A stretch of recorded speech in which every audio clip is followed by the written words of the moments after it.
नमस्कार. Doctor speak अंतर्गत आरोग्य संपदा या कार्यक्रमामध्ये आपणा सर्वांचं मनपूर्वक स्वागत. प्रेक्षक हो, जेवायच्या सुरुवातीला आपण वदनी कवळ घेता हा श्लोक म्हणतो आणि त्याच्यामध्ये 2 ओळी अशा आहेत. जीवन करी जीवित्वा अन्न हे पूर्ण ब्रह्म, उदर भरण नोहे जाणीजे यज्ञ कर्म. आपलं अन्न हे जणू पूर्ण ब्रह्म आहे असं म्हटलंय. आणि आपण जे खातो ते फक्त पोट भरण्यासाठी नाही, केवळ पोटाची खळगी भरण्यासाठी नाही, तर ते यज्ञ कर्म आहे. इतकं पावित्र्य त्याला दिलेलं आहे. कुठेतरी कसं तरी काहीतरी खाणं हे आपल्या संस्कृतीतच नाही आणि शास्त्रीय दृष्ट्या सुद्धा ते योग्य नाही. आणि म्हणूनच आपला आहार, आपण घेणारं अन्न हे केवळ पोट भरण्यासाठी नसतं, तर आपलं शारीरिक आणि मानसिक स्वास्थ्य सुद्धा त्यावर पूर्णतः अवलंबून असतं. मग हा आहार कसा घ्यायचा? शारीरिक आजार या आहारातून बरे होऊ शकतात का? असे अनेक प्रश्न आपल्या मनामध्ये असू शकतात. आणि म्हणूनच त्या प्रश्नांची उत्तरं घेण्यासाठी आजच्या या विशेष आरोग्य संपदा कार्यक्रमाचं आपण आयोजन केलंय. आणि त्यासाठी आपण निमंत्रित केलेलं आहे आहार हेच औषध या तत्वावर ज्यांचा ठाम विश्वास आहे आणि त्यानुसारच ते अनेक वर्ष कार्य करतायत त्या डॉक्टरांना, तज्ज्ञ आणि अनुभवी अशा डॉक्टरांना, ज्यांचं नाव आहे डॉक्टर पांडुरंग कदम. डॉक्टर, आरोग्य संपदा कार्यक्रमामध्ये आपलं मनपूर्वक स्वागत. नमस्ते. डॉक्टर पांडुरंग कदम हे आहार, विहार आणि विचार या त्रिसूत्रीवर काम करतात. त्यांनी MBBSचं शिक्षण हे मिरज येथल्या शासकीय वैद्यकीय महाविद्यालयात घेतलं. MS शिक्षण त्यांनी वर्तनोपचार अर्थात बिहेवियरल सायकोथेरपी यामध्ये घेतलं आणि विशेष म्हणजे ते MPSC ही परीक्षाही उत्तीर्ण झालेले. विशेष सांगायची गोष्ट अशी की मनोनियंत्रण आणि स्व याचा शोध याचे त्यांनी अनेक कार्यशाळा सुद्धा घेतल्या आहेत. जवळपास 400 कार्यशाळा या विषयावर त्यांनी घेतलेल्या आहेत. आहार हेच औषध या तत्वावर त्यांचा ठाम विश्वास आहे. त्यावर त्यांचं संशोधन आहे, विशेष संशोधन आहे आणि त्यानुसारच ते उपचारही करत असतात. त्यांना माननीय राज्यपालांकडून आदर्श वैद्यकीय अधिकारी म्हणून पुरस्कार मिळालेला आहे. कोविडमध्ये त्यांनी जे योगदान दिलं त्याबद्दल आरोग्य मंत्रालयाकडूनही त्यांना गौरव प्राप्त झालेला आहे. मुळातच तत्व असं आहे, लिव्ह हेल्दी आणि डाय हेल्दी. तुम्हाला जर तुमच्या शारीरिक आरोग्यामध्ये सुधारणा करायची असेल तर पहिलं तुम्हाला तुमच्या मनावर काम करायला लागतं, हे त्यांचं तत्व आहे. आणि म्हणूनच आज या संपूर्ण विषयाचा धांडोळा आपण त्यांच्याकडून घेणार आहोत. डॉक्टर, विषयाकडे वळताना मला पहिलाच प्रश्न असा विचारायचा आहे की आहार म्हणजे काय, संतुलित आहार म्हणजे काय आणि या दोन्हीचा आपल्या शारीरिक आणि मानसिक स्वास्थ्यावर खरंच परिणाम होतो का? आहार म्हणजे काय, याला आपण आहार म्हणजे फक्त आपण आपल्या पोटामध्ये काय टाकतो तो आपला आहार नव्हे. आहार ही एक खूप मोठी संकल्पना आहे आणि ती अशी आहे की आपण काय खातो तो तर आहार झालाच, पण डोळ्यांनी काय पाहतो तो आपल्या डोळ्यांचा आहार आहे. कानांनी काय ऐकायला आवडतो तो कानाचा आहार आहे. स्पर्श कशाला आपण करतो आणि स्पर्शाची आवड कशी तयार होते तो आपल्या त्वचेचा आहार आहे. अशा पद्धतीने ज्याला आपण पंचज्ञानेंद्रिय म्हणतो त्या पंचज्ञानेंद्रियांचा जिथं सहवास होतो आणि त्यातलं एक महत्वाचं आहे ती आहे जीभ, चव. आणि इथूनच ह्या आपल्या आहाराची सुरुवात होते. कारण आहार घेतल्याशिवाय आपण जिवंत राहू शकणार नाही, हे जसं सत्य आहे तसंच आहार काय घेतो त्याच्यानुसार आपलं स्वास्थ्य राहतं. ही आहाराची मूळ कल्पना आहे. बरोबर. पण आपण जेव्हा आहाराचा विचार करतो किंवा खाण्याचा, अन्नाचा विचार करतो तर आम्ही नेहमी ह्या शास्त्रीय संकल्पना ऐकतो की पोषण तत्व आणि त्यातही सूक्ष्म अशी जी पोषण मूल्य आहेत, म्हणजे याला मायक्रोन्यूट्रिएंट्स असं म्हणतात. यामध्ये नेमका काय फरक असतो आणि आपल्या आहारात त्यांचं महत्त्व काय असतं? पोषण तत्वांमध्ये मुख्य पोषण तत्व जी आहेत, मुख्य म्हणजे ज्यांचं प्रमाण जास्त असतं ते प्रमाण म्हणजे त्याच्यामध्ये कर्बोदकं आली, प्रथिनं आली आणि चरबी आली, म्हणजे आपण ज्याला कार्बोहायड्रेट, प्रोटीन आणि फॅट म्हणतो, हे जास्त प्रमाणात लागतं. आणि सूक्ष्म तत्वांमध्ये विशेषतः जीवनसत्व, विटॅमिन्स आणि खनिज द्रव्य, मिनरल्स यांचा समावेश होतो. म्हणजे काही विशिष्ट प्रकारचे अमायनो ॲसिड्स वगैरे जे आपल्याला मिळतात ही सूक्ष्म तत्वामध्ये येतात, ज्यांना आजच्या भाषेमध्ये आपण मायक्रोन्यूट्रिएंट्स असं म्हणतो. आणि या सगळ्यांचा सहयोग म्हणजे दररोज आपल्याला काय घ्यायलाच पाहिजे आपली ऊर्जा, एनर्जी, शक्ती चांगली ठेवण्यासाठी आणि कोणत्या गोष्टी काही ठराविक कालावधीनंतर का होईना आपल्याला मिळायला पाहिजेत, अशी ही सगळी पोषण तत्वांची रचना आहे. बरोबर. पण मग यांचं आपल्या आहारात महत्व नेमकं काय असतं? आईच्या गर्भामध्ये एक गर्भ तयार होत असताना त्या गर्भाचं पालन पोषण कशामुळे होतं? आई काय खाते, किती खाते त्यावरून होतं. बरोबर. म्हणजे आपलं हे जे शरीर आहे ना, हे शरीरच मुळात आहारामुळं बनलेलं आहे आणि म्हणून याला अन्नमय कोश असं म्हणता येईल. म्हणजे जर पंचकोशाचा सिद्धांत आपल्याला माहिती असेल तर तो अन्नमय कोश जो आहे तो म्हणजे हा आहार आहे, जो अन्नातून तयार होतो.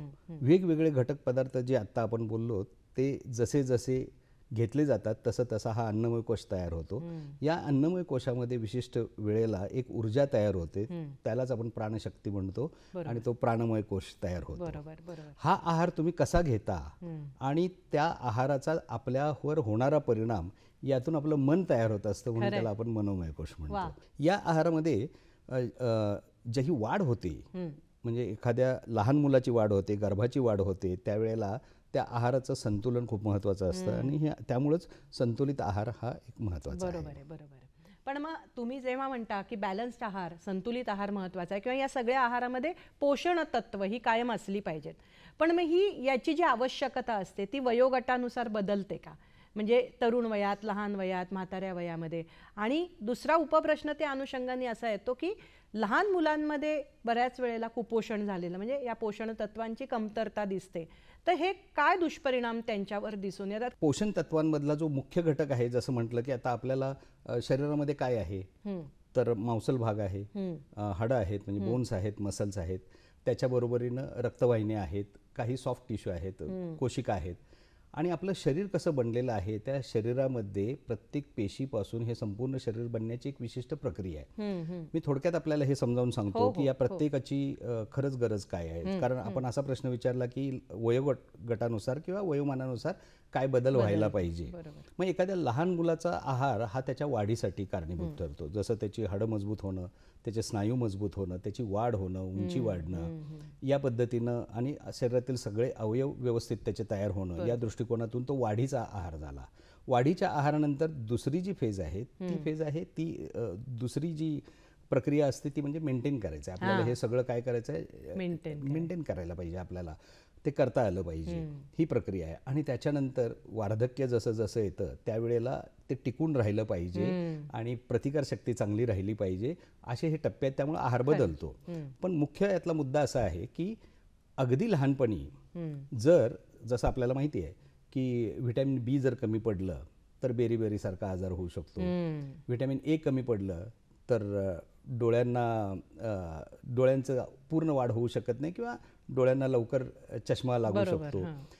अशा पद्धतीनं हे घटक आहेत. व्हिटॅमिन D3 आहे, कॅल्शियम आहे बोनसाठी, हे आहारातले घटक आहेत. म्हणजे एका बाजूला पुन्हा तिथंच आपण येतो की मुख्य पोषण तत्व ज्याच्यामध्ये कार्बोहायड्रेट, प्रोटीन आणि फॅट, आणि दुसरी उपमुख्य किंवा जी मायक्रोन्यूट्रियंट्स जी आहेत ही आपल्याला योग्य वेळी योग्य प्रमाणात मिळाली पाहिजे. अगदी खरं आहे. अगदी वयोगटानुसार जरी त्याची आवश्यकता बदलली तरी सुद्धा लहान वयात जो त्याचा पाया तयार व्हायला पाहिजे तो जर चांगला झाला नाही. समजा एक पेशी आहे, मूल कसं तयार होतं? आईच्या पोटामध्ये, गर्भामध्ये पहिल्या दिवशी, पहिल्या मिनिटाला, पहिल्या सेकंदाला एक गर्भधारणा होते, ज्याला आपण फर्टिलाइज्ड ओव्हम असं म्हणतो. आणि त्या ठिकाणी ही एक पेशी आहे, फर्टिलाइज्ड ओव्हम. आणि तिथून त्या क्षणापासून एकाचे 2, 2चे 4, 4चे 8, 16, 32 अशा पद्धतीने विभाजन होत आहे. म्हणजे पेशींचं विभाजन होत हळूहळू आपलं शरीर बनायला लागलेलं आहे. या पेशी, विशिष्ट पद्धतीच्या पेशी विशिष्ट पद्धतीनं एक एक अवयव तयार करायला लागतात. म्हणजे पेशींपासून कोशिका बनल्या, त्या कोशिकांचे एक एक अवयव तयार व्हायला लागले. म्हणजे आपल्याला 8व्या आठवड्यामध्ये हृदयाचे ठोके पाहता येतात किंवा मग काही कालावधीनंतर आपल्याला मेंदू पाहता येतो, पाठीचा मणका पाहता येतो, सोनोग्राफीमध्ये आपण हे पाहत असतो. म्हणजे पेशींची वाढ व्हायला लागली. आणि ही जी अखंड प्रक्रिया आहे, ही अखंड प्रक्रिया अगदी आपल्या मृत्यूपर्यंत सतत होत असते. एकाचे 2, 2चे 4, 4 म्हणजे याला आपण सेल डिव्हिजन असं म्हणतो, पेशींचं विभाजन असं म्हणतो. हे पेशीचं विभाजन होत असताना आता महत्त्वाची गोष्ट काय आहे की त्या पेशी, त्यांचा जो टाईप आहे, त्यांचा जो प्रकार आहे, त्याच्यानुसार काही गोष्टी घडवता येतात. म्हणजे ज्या नर्वस सिस्टीम आहे आपली, ती नर्वस सिस्टीम बनवणारी किंवा मज्जातंतू, मज्जासंस्था बनवणारी पेशी ह्या वेगळ्या आहेत, त्यांचा शेप वेगळा आहे. हृदयासाठी बनवणाऱ्या ज्या पेशी आहेत त्यांचं कार्य वेगळं आहे, त्यांचा शेप वेगळा आहे.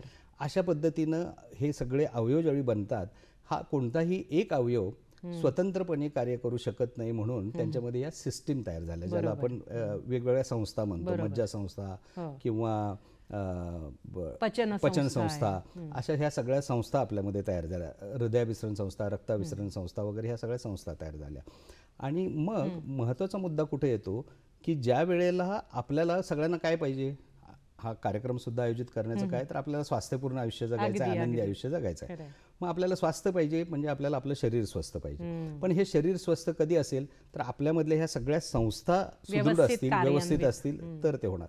या संस्था कधी सुदृढ असतील तर आपल्यामधील हे सगळे ऑर्गन्स, जे अवयव व्यवस्थित काम करतं, किडनी छान काम करते, लिव्हर छान काम करतं, अशा पद्धतीनं. पण हे काम कधी करतील तर त्यांच्या कोशिका ह्या स्वच्छ आहेत, चांगल्या आहेत, सुदृढ आहेत. पण ह्या कोशिका कधी काम करतील तर त्याचं मुख्य कारण आहे की त्यांच्यामध्ये सहभागी असलेल्या ह्या सगळ्या पेशी छानपणे काम करतात, छानपणे ऊर्जा तयार करतात. हे याचं बेसिक आहे. अगदी खरं आहे. डॉक्टर, तुम्ही फार महत्त्वाची माहिती देताय की नेमका आहार म्हणजे काय, पोषण तत्व म्हणजे काय, आणि त्याचा आपल्या शरीराच्या स्वास्थ्याशी कसा संबंध आहे. आमच्या मनात अनेक शंका आहेतच, पण प्रेक्षक हो, तत्पूर्वी घेऊयात क्षणभराची विश्रांती. डॉक्टर स्पीक अंतर्गत आरोग्य संपदा कार्यक्रमामध्ये आपणा सर्वांचं स्वागत. आपण चर्चा करतोय डॉक्टर पांडुरंग कदम यांच्याशी. आहार आणि शारीरिक स्वास्थ्य आणि मानसिक स्वास्थ्य याचा नेमका कसा संबंध आहे हे आपण जाणून घेतोय. एक गृहिणी म्हणून माझ्या मनामध्ये नेहमी असा प्रश्न येतो की जेव्हा आम्ही स्वयंपाक करतो त्यावेळेला आपण जी आत्ता सगळी पोषण तत्व सांगितलीत ती कशी आम्ही टिकवून ठेवायची, म्हणजे चवीची आणि या सगळ्याची सांगड कशी घालायची, अशा काही युक्त्या आम्हाला सांगा ना, की ज्या योगे पोषण तत्व पण टिकून राहतील आणि त्याची चव, त्याचा रंग, आहारातल्या अन्नाचा हाही उत्तम राहील. मुख्य प्रश्न असा आहे की आपल्या एका घरामध्ये खूप वेगवेगळ्या वयाची वेगवेगळी माणसं असतात. लहान मुलं आहे, एक तरुण मुलगा किंवा मुलगी आहे, तसेच काही वृद्ध व्यक्ती पण असण्याची शक्यता आहे. आणि सगळ्यांना लागू होईल असा आहार एकाच वेळी बनवायचा हे खरं कोणत्याही गृहिणीचं कौशल्य आहे. बरं, एवढंच नाही, सगळ्यांनाच आवडणारा आहार याच्यामधली सगळ्यात महत्त्वाची गोष्ट अशी आहे की त्याची चव सुद्धा सगळ्यांची आवड वेगळी वेगळी असू शकते. बरोबर. तीही आपल्याला जपायची आहे. यामध्ये दोन भाग मी आपल्याला सांगतो. पहिला महत्त्वाचा म्हणजे मुळात आपण आहार का घेतो, आहार म्हणजे काय याचं आपण थोडक्यात आपण पाहिलं. पण आहार घेत असताना हे प्रत्येकाचं ती व्यक्ती करत असलेल्या कार्याचं इंधन आहे हे आपण लक्षात ठेवायचं. हे त्याचं फ्युएल आहे, राईट. आणि लहान मुलाला जे फ्युएल देणं आवश्यक आहे ते कदाचित घरातल्या वृद्ध व्यक्तीला तसंच तसं लागू होणार नाही.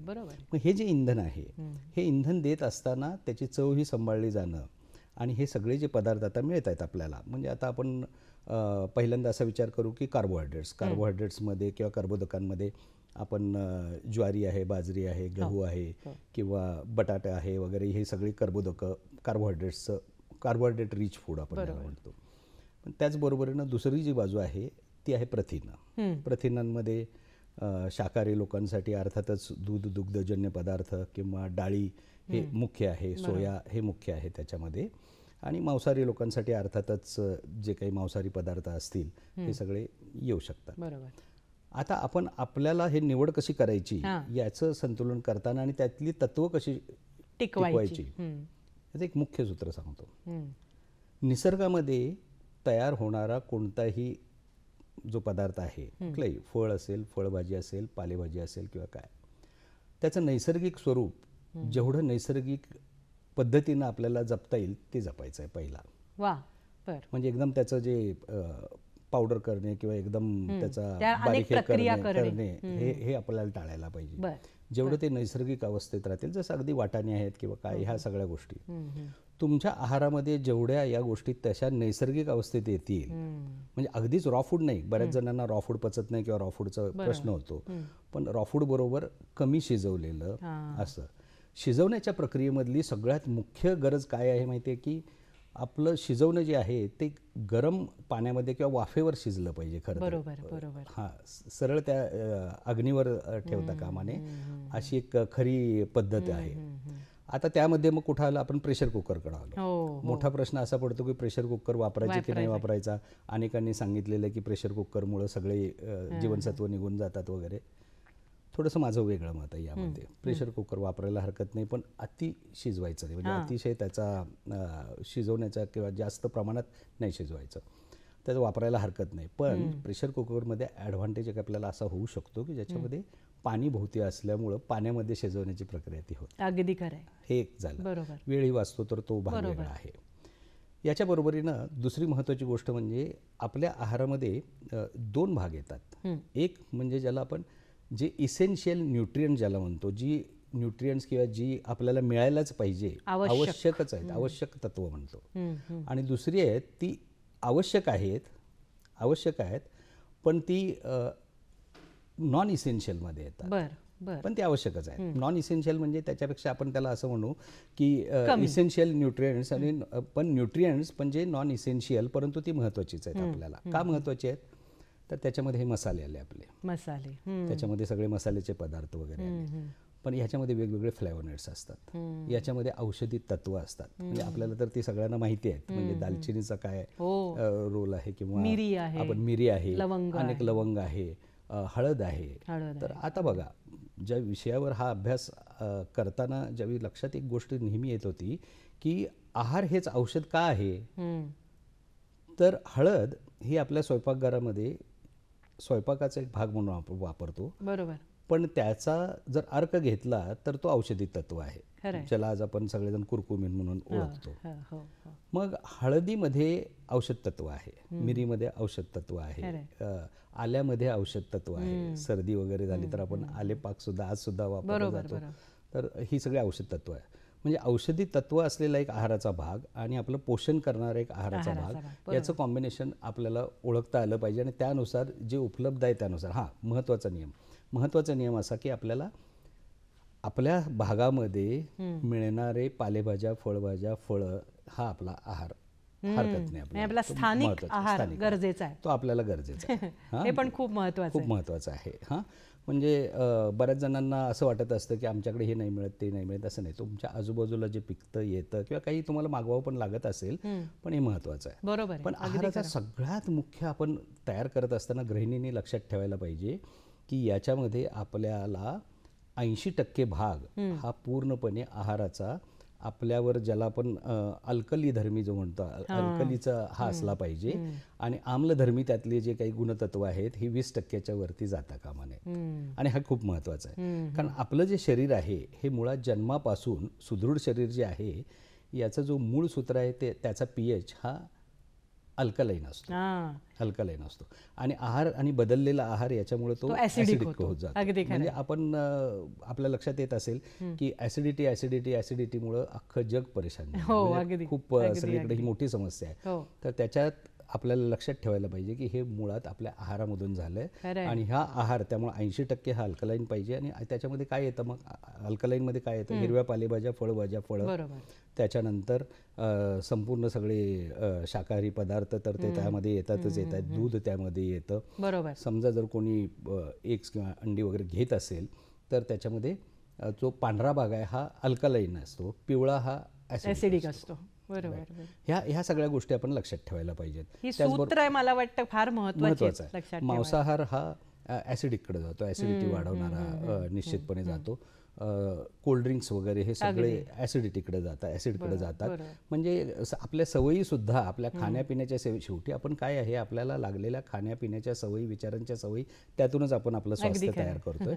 तर ह्या आपल्याला सवयी कशा लागलेल्या आहेत, महत्त्वाचा मुद्दा येतो. आणि गृहिणींना सगळा मोठा चॅलेंज येतो तो म्हणजे चव. आणि सगळं टिकवताना चव टिकली पाहिजे. आणि ती चव टिकली पाहिजे. आणि ती चव कमी जास्त काय व्हायला लागली तर जसं आजकाल आपण पाहतो की रोज उठून कुठं ना कुठं तरी ऑर्डर देणे, मागवणे आणि ते चविष्ट खाणे. तर मी सगळ्यांना नेहमी हे सांगतो, ही चव जी आहे ना, ही चव ही फक्त 1 किंवा 2 मिनिटाची असते. खरंय.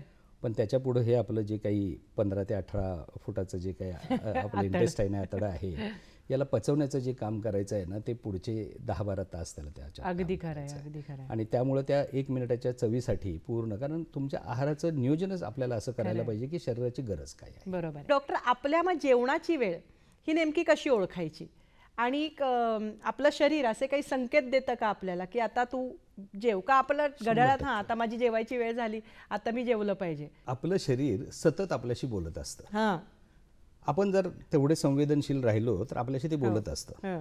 आणि आपण त्याच्याकडे लक्ष दिलं नाही तर मग ते आठवण करून देतं. जसं आपल्यातली पाण्याची पातळी कमी व्हायला लागल्याबरोबर उचकी लागते. बरोबर आहे, उचकी लागते. तर ही जी सिस्टीम आहे आपल्यामधली, मज्जासंस्थेमधली एक विशिष्ट नर्व आहे. आपण त्याच्याकडे येऊ थोड्या वेळानंतर डिटेलमध्ये. पण ही जी एक नर्व आहे त्याचे जे सेन्सॉर आहेत ते जठरामध्ये अशा ठिकाणी ठेवलेले आहेत की तिथं मग पाणी पडल्याबरोबर शरीरातली पाण्याची पातळी नियमित करतं. बरोबर. टेम्परेचर, तापमान सुद्धा नियंत्रित करताना आपल्याला उकडतंय गरम होतंय की आता थंडी हवी आहे याचं सुद्धा नियंत्रण ते सेन्सर आहेत. भूक, मुख्य सूत्र असं आहे केवळ जेवणाची वेळ झाली म्हणून जेवायचं, याच्या पलीकडे जाऊन आपल्याला चांगली भूक लागल्यानंतर जेवायचं आणि पूर्ण भूक संपून म्हणजे अगदी पोटभर ढेकर दहीपर्यंत नाही, थोडंसं रिकामं ठेवायचं. हे सगळ्यात मुख्य सूत्र आपण लक्षात ठेवायचं आहे. हां, मात्र हे सूत्र ठेवत असतानाच आपलं रात्रीचं जेवण मात्र शक्यतो संध्याकाळी 7-8च्या आधीच संपवायचं आहे. कारण तिथून पुढं मग सकाळपर्यंत आपल्याला एक 12 तासाचा जो महत्त्वाचा गॅप मिळतो किंवा एक जी पोकळी मिळते तो पिरियड खूप महत्त्वाचा आहे आपल्या सगळ्या पचनसंस्थेच्या दृष्टीने आणि शरीराच्या स्वास्थ्याच्या दृष्टीने. अगदी खरं आहे. आपल्या मनात अनेक शंका आहेत, त्याचं निरसन आपण करून घेणार आहोत. पण तत्पूर्वी घेऊयात क्षणभराची विश्रांती. डॉक्टर स्पीक अंतर्गत आरोग्य संपदा कार्यक्रमामध्ये आपणा सर्वांचं मनपूर्वक स्वागत. आपण चर्चा करतोय डॉक्टर पांडुरंग कदम यांच्याशी. आहार आणि शारीरिक स्वास्थ्य, मानसिक स्वास्थ्य याचा नेमका काय संबंध आहे हे आपण बघतोय. मगाशी तुमच्या बोलण्यामध्ये शाकाहारी आणि मांसाहारी असे अन्न घटक आले, म्हणजे असा चर्चा आली आपली. पण याच्यामध्ये शाकाहारी जेवणाऱ्यांना वाटतं की शाकाहार सर्वोत्तम आहे, मांसाहारी लोकांना वाटतं मांसाहार सर्वोत्तम आहे.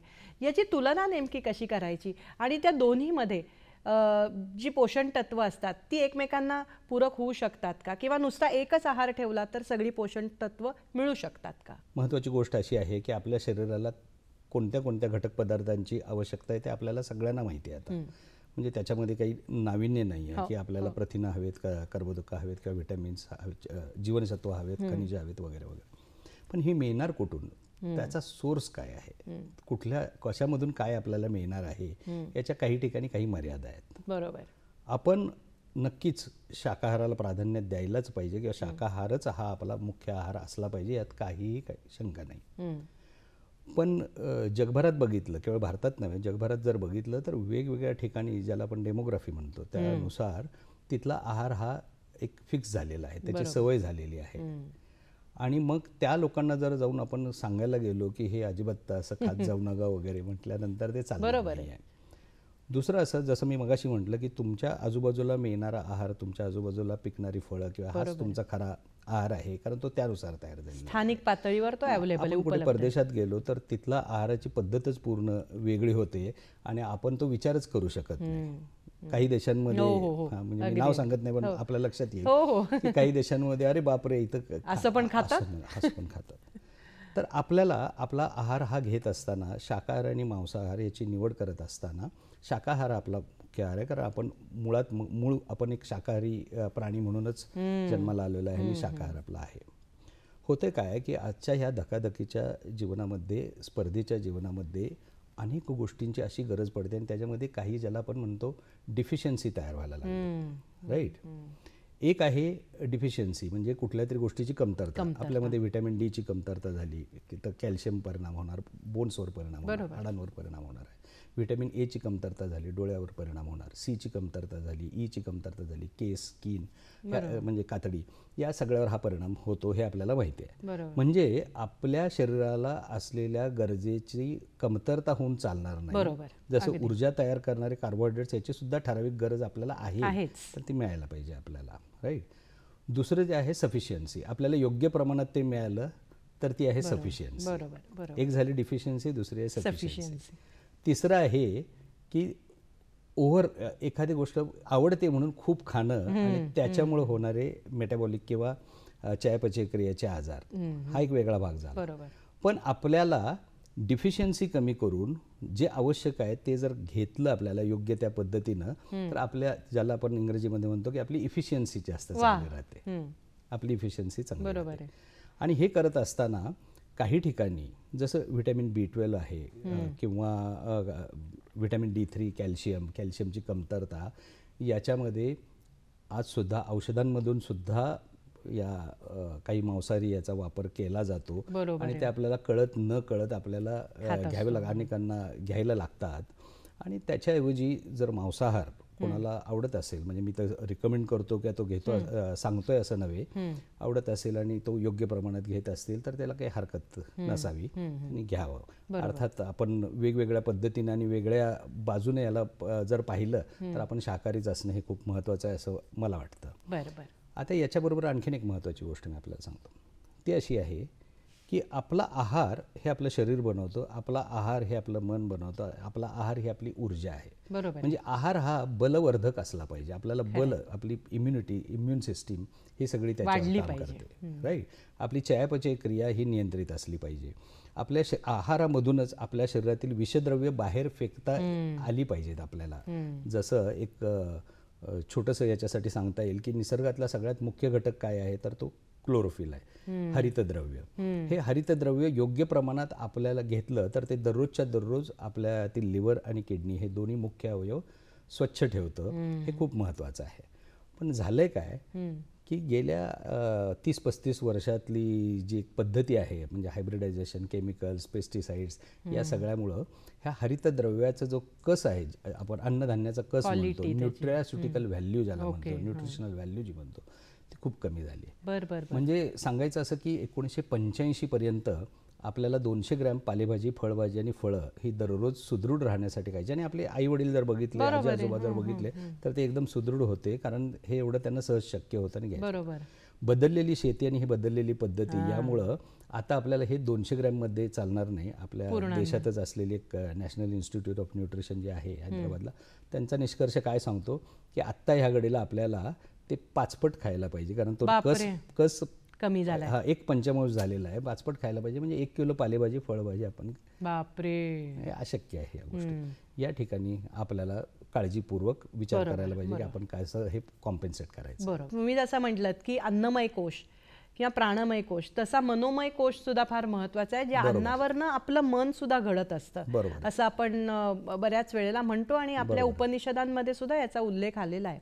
पण मग आता या सगळ्याचा आपल्या मानसिक स्वास्थ्यावर जेव्हा आपण परिणाम होतो असं म्हणतो, तेव्हा झोप हा आपला महत्त्वाचा घटक आहे. बाकी आपलं दिवसभराचं कितीही असलं तरी एक चांगली झोप लागणं हे सुद्धा महत्त्वाचं आहे. तर आहार आणि झोपेचा हा कसा संबंध असतो, आम्हाला समजावून सांगाल का? आपलं शरीर किंवा आपली ज्याला आपण शारीरिक क्रिया म्हणतो, पहिल्या पातळीवर शरीर आहे, दुसऱ्या पातळीवरती शारीरिक क्रिया आहे, जे जिवंतपणाचं आपलं लक्षण आहे. तर ही जी शारीरिक क्रिया आहे ना, या शारीरिक क्रिया एका रिदममध्ये चालत असते, एका बरोबर एक लयबद्धतेमध्ये चालत असते. म्हणजे रात्र झाल्यानंतर झोपायला पाहिजेच आणि पहाटे आपण जागा व्हायलाच पाहिजे, ही लय आपली पूर्वापार चालत आलेली लय आहे. बरोबर आहे. ही लयबद्धता इतकी ती सेट आहे की ते त्याच्यामध्ये खरं तर बदल करण्याचा आपल्याला अधिकार खरं तर नाही आहे. जीवसृष्टीकडे किंवा निसर्गाकडे जर पाहिलं तर आपल्या लक्षात येईल की कुठलाही पशु पक्षी प्राणी संध्याकाळ झाली की तो त्याच्या ठिकाणी जाईल. म्हणजे एक पक्षी संध्याकाळी 6-6:30 वाजेपर्यंत मॅक्सिमम तुम्हाला दिसतील, पण ते त्यांच्या घरट्यामध्ये जातील. दुसरा कुठलाही प्राणी जर आपण पाहिला, जंगलातला अगदी वाघ असू दे किंवा सिंह असू दे, हत्ती असू दे, कुठलाही असू दे, त्यांचं जे निसर्ग चक्र आहे त्याला तोडायला कधी तयार नसतात.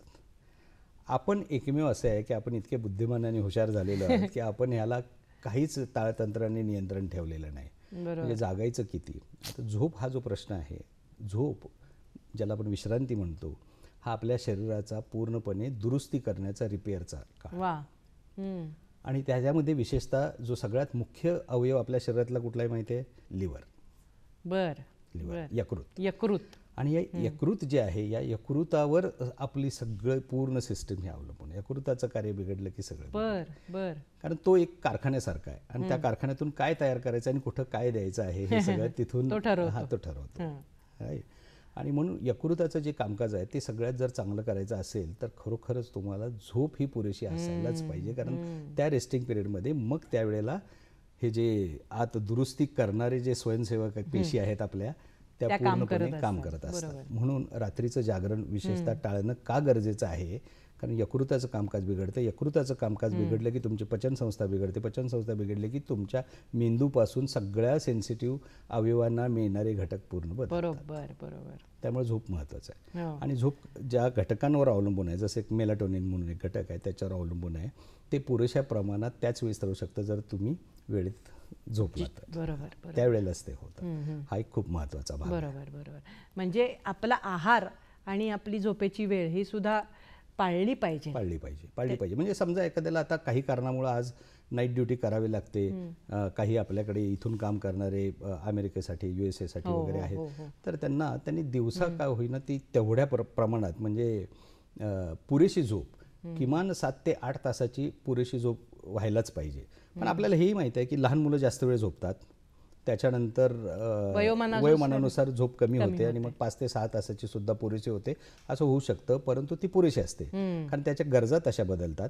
झोप ही मात्र 7 ते 8 तासाची ॲव्हरेज आणि शांत झोप आपल्याला असलीच पाहिजे. प्रेक्षक हो, झोप आणि आहार याचा काय नेमका संबंध येतोय आपण बघतोय. यानंतरही आपण ही माहिती घेतच राहणार आहोत, पण तत्पूर्वी घेऊयात क्षणभराची विश्रांती. डॉक्टर स्पीक अंतर्गत आरोग्य संपदा कार्यक्रमामध्ये आपणा सर्वांचं पुन्हा एकदा स्वागत. आपण चर्चा करतोय आपला आहार आणि आपलं मानसिक स्वास्थ्य हे नेमकं कसं एकमेकांशी निगडीत आहे, आणि आपण डॉक्टर पांडुरंग कदम यांच्याकडनं मार्गदर्शन घेतोय.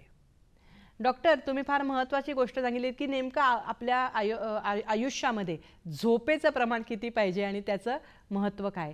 पण मग आहार आणि झोपेचं हे कसं काय इंटर रिलेशन आहे? आपल्याला एक तर नक्की माहिती आहे की जेवल्यानंतर न कळत झोप येते, सुस्ती येते ना, राईट. आणि हा लहानपणी पण किंवा शाळेमध्ये सुद्धा हा त्रास व्हायचा.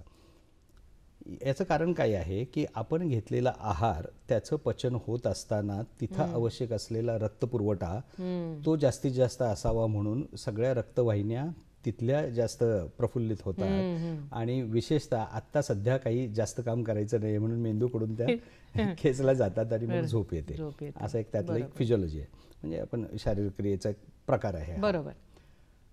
झोपेचं जे महत्त्व आहे ते मी सांगितलं आपल्याला की जी रिपेअर सिस्टीम आहे ती त्यावेळेला होते. विश्रांती ही खूप महत्त्वाची आहे, कारण आपल्याला पुन्हा उठून पुन्हा ताकद ती तयार करायची आहे. म्हणजे एका बाजूला शरीरबल आणि दुसऱ्या बाजूला मनोबल हे दोन्ही मिळण्यासाठी झोप ही आपली नियंत्रित असली पाहिजे, संतुलित असली पाहिजे आणि रेग्युलर असली पाहिजे.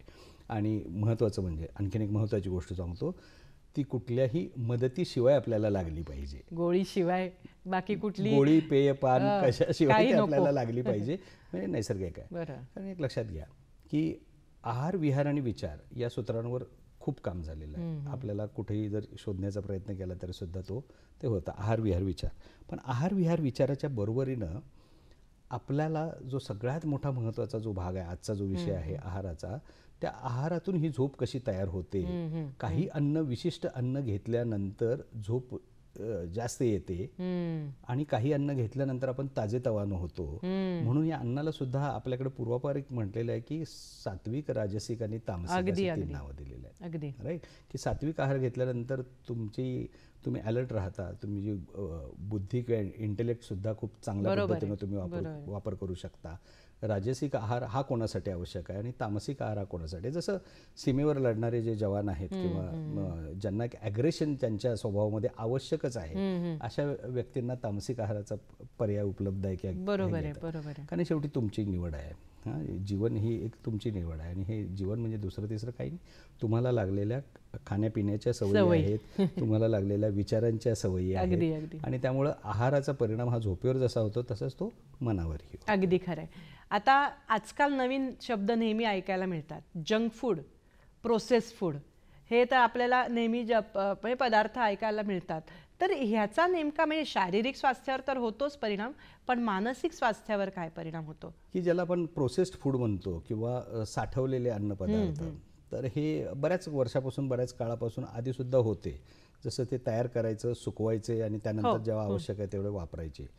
किंवा एखादा दूरचा प्रवास करायचा आहे तर त्यावेळेला ज्या वाहनातून हा प्रवास करायला लागायचा, अनेक दिवससुद्धा लागू शकायचे, तर प्रवासामध्ये काय खायला मिळेल किंवा नाही म्हणून हे काही फूड आपल्याला करायचं. अगदी म्हणजे अगदी आपण शंकरपाळीसारखी गोष्ट म्हटली किंवा चकलीसारखी गोष्ट म्हटली, कोणताही अन्नपदार्थ, महत्त्वाचं सूत्र, कोणताही अन्नपदार्थ जर तो त्याच्या नैसर्गिक स्वरूपात नसेल तर ते प्रोसेस्ड आहे किंवा जंक फूड आहे. आणि त्यामुळे जंक फूड आणि फास्ट फूड ही आपल्या सिस्टीमला मॅच होत नाही. तो विषय खूप मोठा आहे आणि तो विषय खूप महत्त्वाचा पण आहे. कारण एक लक्षात घ्या, जसं मी मगाशी सांगितलं की आपल्या एका पेशीपासून 2-4 करत आपण अनेक पेशींचं बनलो, तर आपलं शरीर किती पेशींचं बनलेलं आहे?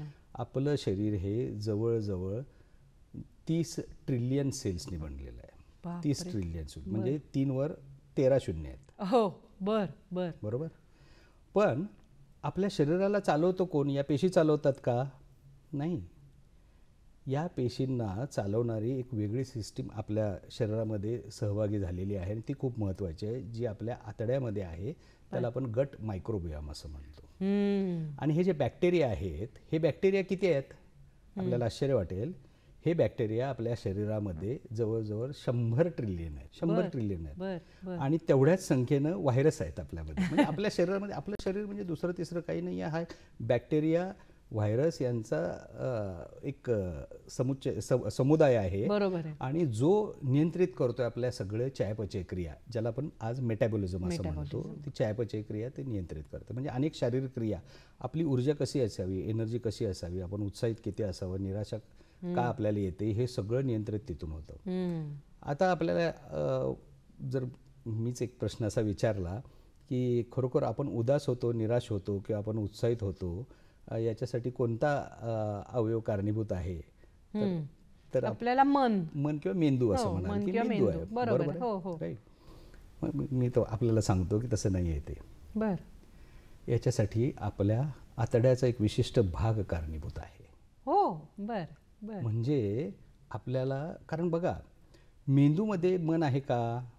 मेंदूमध्ये मन नाही. हा विषय वेगळ्याकडे मी घेऊन जाणार नाही आहे, कारण मनाचा विषय आज नाही आहे. पण मेंदूमध्ये मन नाही आहे. मन जे आहे ते पूर्ण आपल्या शरीर आणि मन हे जोडले गेलेलं आहे. शरीरातल्या प्रत्येक पेशीमध्ये मन आहे आणि विशेषतः या मनाचा जो सहभाग आहे तो आपल्या पोटामध्ये, आतड्यांमध्ये आहे. आता आपण म्हणाल की याला काही शास्त्रीय आधार आहे का? मी आपल्याला देतो, तोही शास्त्रीय आधार देतो. आणि तो शास्त्रीय आधार असा आहे की आपल्याला जी भीती वाटते ती मेंदूला भीती वाटत नाही. आपल्या भीती शरीरामध्ये आपल्याला कळते. माझ्या पोटात भीतीनं गोळा आला, माझ्या पोटामध्ये म्हणजे इतकी भीती वाटायला लागलेली आहे, किंवा माझं काळीज तुला समजणार नाही वगैरे असे जे आपण वाक्प्रचार म्हणतो. एक लक्षात घ्या की आतड्याच्या, विशेषतः मोठ्या आतड्याच्या विशिष्ट ठिकाणी ह्या सगळ्या बॅक्टेरियांचा एक समुच्चय ज्या पद्धतीनं कार्य करत असतो, त्याच्यावर आपल्याला भीती, नैराश्य, अल्झायमर सारखे आजार, म्हणजे डिप्रेशन सुद्धा आजकाल ट्रीट करायचं असेल तर तुम्ही आहार बदला, डिप्रेशन ट्रीट व्हायला सुरुवात होईल. तुमचा आहार बदला, ही जी निराशा आहे ती निराशा सुद्धा दूर जायला सुरुवात होईल. हा आहाराचा परिणाम आहे हे आपण लक्षात घ्यायला पाहिजे. म्हणूनच फास्ट फूड, जंक फूड किंवा ज्या पद्धतीची आहार पद्धती आजकाल प्रचलित व्हायला लागली ती जास्त धोकादायक काय आहे? एका बाजूला शारीरिक आजारांमध्ये वृद्धी व्हायला लागली आणि दुसऱ्या बाजूला मानसिक दृष्ट्या आपण पाहतोय की असंतुलन खूप दिसायला लागले. म्हणजे चिडचिड होणं, राग येणं किंवा आत्महत्येचे विचार येणं, ह्या सगळ्या ज्या गोष्टी आहेत त्याचं मूळ हे शेवटी तुम्ही काय पद्धतीचा आहार घेता त्याच्यावर. बरोबर आहे, अगदी खरं आहे. आणि जर तुम्ही एक लहानपणीचं एक चित्र जर पाहिलं आपण, म्हणजे जर इमॅजिन केलं आपण, तर आईच्या पोटामध्ये गर्भ तयार होत असताना जे आंत्र तयार होत आहे, इंटेस्टाईन्स तयार होत आहेत, त्याचं चित्र आणि मेंदू तयार होतोय त्याचं चित्र हे एकसारखं आहे. याला आपण गट ब्रेन ॲक्सिस असं म्हणतो. इंग्रजीमध्ये याला गट ब्रेन ॲक्सिस म्हणतो. म्हणजेच आतड्यापासूनचं मेंदूपर्यंतचं एक कनेक्शन आहे. आणि त्याच्यासाठी आपल्या ज्या एक शरीरामधल्या मज्जासंस्थेमधल्या ज्या 12 मुख्य नसा आहेत त्यातली 10वी नस फार महत्वाची असते. त्याला आपण व्हेगस नर्व म्हणतो. मी हे ज्ञान का देतोय की सर्वांना हे समजायला पाहिजे, सर्वांना हे माहिती व्हायला पाहिजे की आपल्यामध्ये अनेक गोष्टी करणारी ही जी काही नस आहे ना, ह्याच्यामध्ये आपल्याला दडपण आलं, भीती वाटली, ह्याच्यामध्ये आपला श्वासाचा वेग, यामुळं आपल्या हृदयाचा वेग, म्हणजे आपल्या सगळ्यांना माहिती आहे की छातीत धडधडणं, पोटात खड्डा, घशाला कोरड, आणि हाताला घाम हे आपण सगळ्यांनी ही शारीरिक अनुभव लक्षणं केलेलं आहे. असतात ही खरं शारीरिक तर, लक्षणं पण आहेत. ती सगळी आपल्या Right. ह्याच्यावर अवलंबून आणि ही जी एंटेरिक नर्वस सिस्टीम आहे, जी आपण एक नर्वस सिस्टीम आपण मेंदू आणि मेंदूशी कनेक्टेड म्हणतो, ही जी एंटेरिक नर्वस सिस्टीम आहे, ही एंटेरिक म्हणजे काय, ही आपल्या आतड्याशी जोडली गेलेली आहे आणि त्यामुळे तुम्ही काय आहार घेता त्याच्यानुसार ती कार्य करायला लागलेली आहे. हे खूप महत्त्वाचं आपण लक्षात अगदी घ्यायला खरं पाहिजे. खरं राईट. आणि म्हणून आपला आहार हेच औषधी असं मी का म्हणतो, तर आहार हा ज्या पद्धतीनं तुम्ही घ्याल त्या जैसे खावे अन्न तैसे व्हावे मन, हे आपल्याला माहिती आहे. अगदी खरं 3,500 वर्षापूर्वी अगदी अगस्त्य ऋषींनी हे लिहून ठेवलेलं आहे किंवा सांगितलेलं आहे की बाबा तुम्ही ज्या वेळेला शाकाहार घेता, सात्विक आहार घेता त्यावेळी कसे बनता, राजसिक आहार घेतात त्यावेळी कसे बनता आणि तामसिक आहार घेता त्यावेळी कसे बनता. आणि त्याचं कारण पण त्यांनी सांगितलेलं आहे की भीती, चिंता, फिअर ऑफ डेथ हे ज्या वेळेला कोणी अनुभव करतं तर त्यावेळेला त्याचं जर काही तुम्ही मांसभक्षण वगैरे केलं तर त्याचा आपल्यावर काय परिणाम होऊ शकतो. इतक्या खोलावर त्यांनी ह्याचा विचार अभ्यास झालेला आहे. बरोबर आहे. आणि हे आता सिद्ध झालेलं आहे की दाय फूड इज दाय मेडिसिन. अगदी. आता डॉक्टर तुम्ही हे सगळं सांगितलं की या सगळ्याचा संबंध मनाचा आणि आहाराशी आहे. मग आता नेमका कोणता आहार घ्यायचा हेही आम्हाला जाणून घ्यायचंय, पण प्रेक्षक हो, तत्पूर्वी घेऊयात क्षणभराची विश्रांती. डॉक्टर स्पीक अंतर्गत आरोग्य संपदा कार्यक्रमामध्ये आपणा सर्वांचं मनपूर्वक स्वागत. आपण चर्चा करतोय की आपला आहार, आपण घेणारं अन्न हे आपल्या शरीरावर आणि मनावर नेमका कसा परिणाम करतं. आणि आपण डॉक्टर पांडुरंग कदम यांच्याकडनं मोलाचा सल्ला घेतोय. डॉक्टर, तुम्ही फार महत्त्वाची माहिती दिलीत की ह्या सगळ्याचा संबंध आपल्या आहाराशी कसा आहे. ताणतणाव, नैराश्य किंवा चिडचिडेपणा हे सगळं येतं. आता सध्याच्या काळात एक वाढतं प्रमाण आहे ते म्हणजे मधुमेह, कॅन्सर, BP हे जे आजार आपल्याला सातत्याने दिसत आहेत आणि त्याचं प्रमाण गेल्या काही वर्षात सातत्याने वाढताना दिसत आहे. तर याचा आहाराशी नेमका संबंध काय आहे आणि या आजार असलेल्या लोकांनी आपल्या आहारात काय बदल केला पाहिजे. या सगळ्या आजारांना आपण जीवनशैलीचे आजार असं म्हणतो. म्हणजे आपली जी जीवनशैली आहे त्या जीवनशैलीमुळे हे तयार झालेले आजार आहेत. जीवनशैलीच्या मध्ये कोणत्या कोणत्या गोष्टी आल्या तर तुम्ही काय खाता, म्हणजे तुमचा आहार कसा आहे, तुम्ही विश्रांती कशी घेता, श्रम किती करता, तो तुमचा विहार आहे, आणि तुम्ही विचार कसा करता, किती स्ट्रेसमध्ये आहे, किती टेन्शनमध्ये आहे, किती प्रेशरमध्ये काम करताय, हा सगळा तो जीवनशैलीचा आहार. जीवनशैलीचे आहार जसं आता आपण नावं तर 2-3 घेतली आपण, पण त्याच्यामध्ये मधुमेह तर आहेच, डायबिटीस आहेच, कार्डियक डिसऑर्डर किंवा महत्त्वाचं म्हणजे ब्लड प्रेशर, उच्च रक्तदाब आहे, संधिवाती आहे, दम्यासारखा आजार आहे, आणि ॲसिडिटी पासून अगदी पाईल्स पर्यंत जो गॅस्ट्रोइंटेस्टिनल सगळ्या गोष्टी त्यामध्ये सहभागी झालेल्या आहेत. यातले अनेक आजार तर असे आहेत. आता या आजारांचं वैशिष्ट्य काय आहे आणि कॅन्सरचं सुद्धा वैशिष्ट्य काय, यामध्ये कुठलाही जीव जंतू, बॅक्टेरिया, व्हायरस काही नाही, बाहेरून आलेला कुठलाही जीव जंतू, बॅक्टेरिया नाही आहे. बरोबर. आणि असं असताना सुद्धा हे आजार का वाढायला लागलेत तर त्याचं कारण, मुख्य कारण तणावामध्ये सतत राहणं आणि जगणं हे मुख्य आहे. आणि या तणावाचं, ज्याला आपण स्ट्रेस हॉर्मोन्स म्हणतो, ते स्ट्रेस हॉर्मोन्स आपल्या किडनीच्या वरती जी एक ग्रंथी आहे ॲड्रेनल ग्लँड, तिथून ज्यावेळी ते स्त्रवतात हे सरळ सरळ रक्तामध्ये मिसळतात, म्हणून यांना आपण आंतरस्त्राव ग्रंथी म्हणतो, एंडोक्रायनल ग्लँड्स म्हणतो. आणि हे जे 2 स्त्राव आहेत ते एवढे खरं तर उपयोगी आहेत, पण त्याचा आपण उपयोग पुरेसा करू शकत नसल्यामुळे ते साचून राहतात. आणि त्याचे जे 2 आहेत, म्हणजे आपण जास्त खोलात जायला नको, पण त्याचे जे 2 मुख्य घटक आहेत, एक ॲड्रेनालिन आहे आणि दुसरं स्टिरॉइड आहे, ते जर रक्तामध्ये साठलं तर ते आपल्यासाठी विषद्रव्यांसारखं आहे. त्याचा वापर व्हायला पाहिजे. ॲड्रेनालिन का तयार झालेलं आहे तर तुम्हाला एखादी कठीण समस्या आहे तर त्याच्यामध्ये तुम्ही तिथं फाईट करा किंवा वेगानं तुम्ही तिथून पळून जा, म्हणजे फाईट अँड फ्लाईट रिस्पॉन्स असं म्हणतो. लढा किंवा पळा ही प्रतिक्रिया आहे. पण आपण आत्ताचं युग असं आहे की आपण आपल्या घरात सुद्धा आणि आपल्या कामाच्या ठिकाणी सुद्धा लढू सुद्धा शकत नाही आणि पळून सुद्धा जाऊ शकत नाही. मग हे साठतात आणि तयार झालेले स्ट्रेस तर आलाय, हॉर्मोन्स तर तयार झालेत, रक्तामध्ये ते काम करायला तयार आहेत, ऊर्जा तयार करण्यासाठी ते सज्ज झालेत, पण तुम्ही ते वापरू शकत नाही, तुम्ही लढूही शकत नाही आणि पळूही शकत नाही. त्यावेळी ते साठत राहतात आणि साठण्याचा परिणाम म्हणजे हे सगळे वेगवेगळे आजार आहेत. आता कॅन्सरचं प्रमाण एवढं का वाढायला लागलं आहे, मधुमेहाचं प्रमाण एवढं का वाढायला लागलेलं आहे, तर याचं मुख्य कारण असं आहे की आपल्या शरीरामध्ये सतत वेगवेगळे जे संपूर्ण बाजूने होणारे ज्याला आपण आक्रमण आहेत, अटॅक्स आहेत, म्हणजे हवा, पाणी यातील प्रदूषण, म्हणजे हवा प्रदूषित आहे हेही आपल्याला माहिती आहे.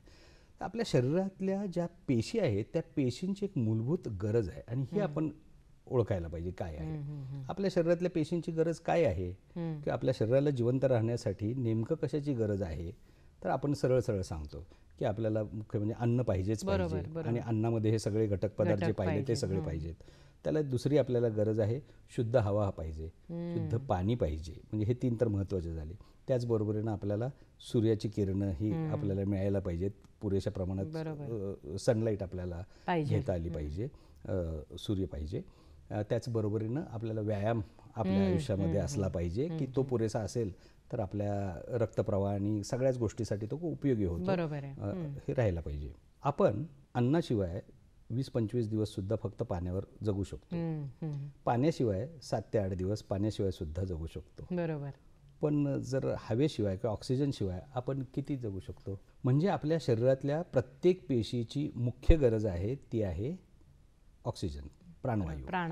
आणि हा जो प्राणवायू आहे तो प्राणवायू एकटा कधी नसतो, तो जोडीमध्ये फिरतो. म्हणजे ऑक्सिजन म्हणजे O2 ऑक्सिजन आपण O2 म्हणतो.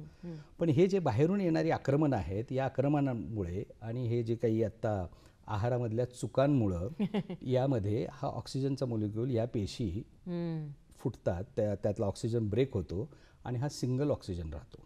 आणि हा सिंगल ऑक्सिजन त्यालाच आज वैद्यकीय भाषेमध्ये फ्री रॅडिकल असं म्हणतात. Free radical. मी आपल्याला सांगू इच्छितो की ज्यावेळी माझं MBBS झालं त्यावेळेला हा शब्द नव्हता. पण हे आधुनिक संशोधनातून अनेक गोष्टी पुढे येतात. आज बघा आपण सगळे ब्लड मार्कर्स बघत असतो. आपण हिमोग्लोबिन किती आहे, व्हिटॅमिन D3 किती आहे, WBC किती आहे, प्लेटलेट किती आहे वगैरे वगैरे, राईट. हे सगळे आपल्या समोर आहेत. पण मुख्य जर सूत्र बघितलं तर ते सूत्र असं आहे की हा जो फ्री रॅडिकल आहे, हे फ्री रॅडिकल जे विषद्रव्य आहेत ह्यांना रोजच्या रोज शरीरातून बाहेर काढणारी यंत्रणा पूर्वापार आपल्याकडे तयार आहे, ज्याला एक्सक्रिटरी सिस्टीम म्हणतो. म्हणजे आपल्या डोळ्यातून, नाकातून, कानातून, त्वचेतून, त्वचा हे सगळ्यात मोठा जो अवयव आहे असं मानतो आपण, घामातून आणि मलमूत्र विसर्जन यातून हे सगळे फ्री रॅडिकल बाहेर पडतात. म्हणजे जे शरीराला नको आहे ते बाहेर टाकण्याची प्रक्रिया आहे. लूज मोशन्स वगैरे होतात त्यावेळेला सुद्धा शरीराला नको आहे ते बाहेर पडतं. तेव्हा तुम्ही काळजी घ्यायची आहे. तुमच्यामधील इलेक्ट्रोलाइट्स किंवा तुमच्यामधील सोडियम, पोटॅशियम वगैरे हे सगळं व्यवस्थित कसं राहील, पाणी पुरेसं कसं राहील याची आपण काळजी घ्यायची आहे. मुख्य मुद्दा आता असा आहे की मग हे कॅन्सर म्हणजे काय आणि कॅन्सर आणि आहाराचा संबंध काय, तर तो खूप जवळचा आहे. खूप जवळचा आहे. म्हणजे आता आपल्याला हे संशोधनांती हे तर कळालेलंच आहे की बऱ्याचशा ज्या फास्ट फूडमध्ये जे घटक पदार्थ वापरले जातात त्याचा सरळ सरळ परिणाम तुमच्या यकृतावर होतो. यकृतातून या पेशी विघटन पावतात, पेशींमधील ऑक्सिजन विघटन पावतो, फ्री रॅडिकल तयार होतो. आणि फ्री रॅडिकल तयार झाला की तो एखाद्या गल्लीमधल्या गुंडासारखं काम सुरुवात करतो, सगळ्यांना त्रास देणं. आणि अशा गुंडांचं जर एक टोळकं झालं आणि ते एकत्र आलं तर तीच असते आपली कॅन्सरची गाठ. सरळ सरळ संबंध आहाराशी आहे. आहार पुन्हा मायक्रोबियम, मेटाबोलम आणि माइंडसेट ह्या 3च गोष्टी आहेत की ज्याच्यावर आज आपल्याला काम करायचं असेल तर आपला आहार हे आपलं इंधन. आपली जर गाडी पेट्रोलची आहे तर पेट्रोलच टाकायला पाहिजे, त्यात डिझेल टाकली तर ती बंद पडेल. आपल्याला ओळखायला पाहिजे की आपलं नेमकं काय आपण खातोय. त्यामुळं मी ह्यामध्ये एक सगळा महत्त्वाचा सल्ला सगळ्यांना देतो की आहारामध्ये 2 भाग आहेत. एक म्हणजे आहार जो स्वतःसाठी आणि आहार जो खरोखर आपल्या स्वास्थ्यासाठी. जो चवीचा आहार आहे, जे चवीचं आवडतं, म्हणजे मलाही आवडतं, मला वाटलं की हे अमुक अमुक भेळ खावी, अमुक अमुक खावं तर काय खाऊ शकतो, परंतु त्याची मर्यादा आपल्याला नियंत्रण पाहिजे. आणि हा ज्याला आपण सेल्फ फूड फॉर सेल्फ म्हणजे स्वतःसाठीचा आहार आणि फूड फॉर सेल्फलेस, कारण तो आहार असतो ह्या बॅक्टेरियांचा, शरीरातल्या या मायक्रोबियमचा. आणि आपल्या आतड्यावर एक विशिष्ट थर आहे, म्युसिन लेअर ज्याला म्हणतो आपण, म्युकस आहे, तो जर ब्रेक झाला, ज्याला आजकाल आपण लिकिंग गट असं म्हणतो, आणि अनेक आजारांचं मूळ तिथं आहे. जसं काही आजारांचे नावं मी आपल्याला सांगतो की इरिटेबल बॉवेल सिंड्रोम आहे किंवा अल्सरेटिव्ह कोलायटिस, आतड्यांमध्ये जखमा होतात. इव्हन हे गॅस्ट्रोड्युओडेनल अल्सर सारखे आजार, याचं मुख्य कारण हा तुमचा आहार आणि तुमचे विचार, तुमच्या मनातील भावना यांच्याशी कनेक्टेड आहे. कनेक्टेड आहे. आणि त्यामुळे हे आपल्याला नियंत्रणात घ्यायला फारच महत्त्वाचं आहे. स्वतःसाठी आहार आणि स्वतःच्या स्वास्थ्यासाठी आहार, हे 2 जे प्रकार तुम्ही सांगितले, food for self and food for selfless, ते लक्षात ठेवण्यासारखे आहे. ही प्लेट माझी फूड फॉर सेल्फ आहे, पण हे माझ्या हे आतल्या बॅक्टेरियांसाठी आहे, कारण ते सगळी प्रक्रिया घडवतात. सगळं मेटाबॉलम तिथं आहे, सगळं मेटाबॉलिझम तिथं बदलतात. बरोबर. किती महत्त्व फूड फॉर सेल्फला द्यायचं हे आपल्या Absolutely. हातात आहे. याच्यावरच म्हणजे सगळं तुम्ही आहे. जसं म्हणता की आहार आपल्या हातात, तसं आपलं मानसिक स्वास्थ्य आणि शारीरिक स्वास्थ्यही आपल्या हातात आहे. पण तुम्ही मगाशी विहाराचाही उल्लेख केलाय. आहार, विहार आणि विचार ही तुमची त्रिसूत्री आहे. तर विहारामध्ये जो व्यायाम येतो त्याचं महत्व या आहाराच्या जोडीला तुम्ही कसं देता? दोन बाजू आहेत. व्यायाम कशासाठी करायचा आहे आपल्याला किंवा व्यायामाची आवश्यकता काय आहे? आपल्याला काही शारीरिक काही खूप मोठं काही श्रम करायचे नाही आहेत किंवा काही नाही, तर आपलं योग्य व्यायाम म्हणजे अगदी वेगानं चालणं असेल, थोडंफार जॉगिंग असेल, ते सुद्धा पुरतं. आणि आपल्याला काही स्ट्रेंथ करायची आहे किंवा खरोखर स्पोर्ट्समध्ये काही पुढं करायचं आहे, तर आपल्याला एक्झॉस्टिव्ह एक्सरसाइज करायला पाहिजे. व्यायाम ही त्याच्यासाठी गरज आहे. कारण ह्या पायऱ्या आहेत, या पायऱ्या आहेत. एक म्हणजे तुमची पेशी किंवा तुमच्या पेशींचा समूह हा एक आळसावलेला किंवा शांत पडलेला आहे. त्यानंतर तो ॲक्टिव्ह आहे, त्याच्यानंतर तो जरासा आणखीन ॲक्टिव्ह जास्त झालेला आहे, त्याच्यानंतर तिथं स्ट्रेस तयार झालेला आहे, म्हणजे तणाव तयार झालेला आहे. त्या स्ट्रेसचं रूपांतर पुन्हा त्या स्ट्रेनमध्ये होतं आहे. स्ट्रेन म्हणजे त्याला हा तणाव सहन होत नाही, स्ट्रेन आलेला आहे. तो स्ट्रेन सहन होत नाही, तिथून पुढे पेन आलेला आहे आणि वेदनेनंतर मग अंतिम अवस्था की तो म्हणतो की आता पुरे, म्हणजे आता मी काही करू शकत नाही. कोणत्याही पातळीवरून तुम्ही फक्त आहाराच्या आधारावर आणि व्यायामाच्या आधारावर योगा, मेडिटेशन, इव्हन तुमचे छंद जोपासणे, तुम्हाला ज्या गोष्टी आवडत आहेत त्या करणे, तुमच्या आवडीनिवडी जोपासणे, यासाठी आपण वेळ द्यायला पाहिजे. आणि हा त्यातला विहाराचा अर्थ आहे. विहार म्हणजे श्रम आणि विश्रांती याचा बॅलन्स आहे. तर या सगळ्याचा एक गोषवारा म्हणून, एक क्रीम म्हणून आमच्या प्रेक्षकांना काय संदेश देऊ इच्छिता? प्रेक्षकांना मी एवढंच सांगेन की जीवन हे खूप सुंदर आहे. जीवन हे आपल्याला माहिती आहे एकदाच मिळालेलं आहे. आणि स्वास्थ्यपूर्ण जगण्यासाठी आपल्याला 2 सूत्र कायम लक्षात ठेवायचे आहे की मराठीमध्ये आपण ज्याला म्हणतो की जर तुम्हाला तुमचे शरीर निरोगी ठेवायचं असेल तर सर्वप्रथम मन निरोगी ठेवा. आणि शरीर आणि मन निरोगी ठेवण्यासाठी तुमचा आहार, तुम्ही काय खाता, काय पिता आणि कसं खाता, याच्यावर खूप अवलंबून आहे. या गोष्टी सांभाळा. आणखीन एक महत्त्वाची गोष्ट मी सांगेन, जरा हिंदीमध्ये मी यासाठी बोलतो की पैर गरम, पेट नरम और दिमाग ठंडा, तो सब बीमारियों पे पडेगा डंडा. वाह. आणि ही गोष्ट आपण लक्षात ठेवायला पाहिजे. आणि जीवनाच्या आपण कोणत्याही पातळीवर असा आजार होऊ नये म्हणून काय करायला पाहिजे, झाला तर तो पुन्हा मागे कसा घेता आला पाहिजे, या आहाराच्या आधारातून, याच 3 सूत्रातून, आहार, विहार, विचार. आणि अगदी तो कुठं पुढे गेला असला तरीसुद्धा प्रत्येक ठिकाणाहून एक रिव्हर्सल पॉसिबल आहे, मागं येणं पॉसिबल आहे. त्याचा विचार आपण केला पाहिजे. एवढंच मी आपल्याला सांगेन. छांदोग्य उपनिषदामध्ये अन्नम वै प्राणः असं म्हटलेलं आहे. अन्न हेच आपल्याला प्राणासारखं महत्त्वाचं आहे. आणि आज संपूर्ण चर्चेतनं हाच आपल्याला संदेश मिळाला की तुम्ही आहार काय घेता यावर तुमचं संपूर्ण आयुष्याची जी इमारत आहे, जीवनाची इमारत आहे, ती उभी असते. त्यातले शारीरिक आणि मानसिक दोन्ही घटक हे त्यावरच अवलंबून असतात.